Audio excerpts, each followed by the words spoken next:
Hey everyone, welcome back to the channel. Today, we're tackling a hot topic: how to transfer Ethereum, or ETH, to your PayPal account in 2025. With cryptocurrencies becoming even more integrated into everyday finance, this process has gotten simpler, but it's still crucial to do it right to avoid any hiccups. Let's dive in step by step.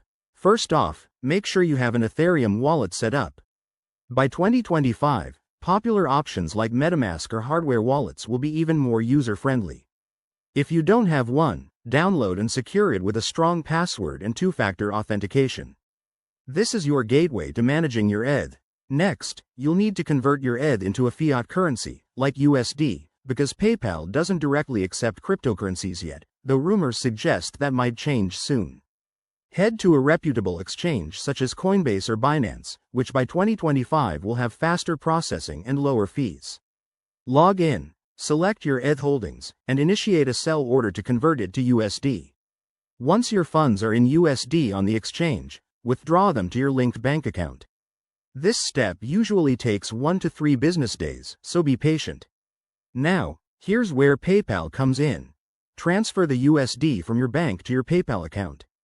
If you're in a region where PayPal has integrated crypto features by 2025, you might see a direct option. Double-check for that in the app. Don't forget about security. Always use secure networks, enable transaction confirmations, and keep an eye on fees, which could range from 1 to 5% depending on the exchange.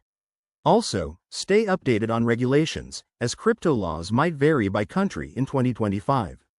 Finally, once the transfer is complete, verify everything in your PayPal dashboard. And there you have it. That's how you get your ETH into cash you can spend. If you follow these steps, you'll be set. Thanks for watching, and if this helped, hit that like button and subscribe for more crypto tips. See you next time.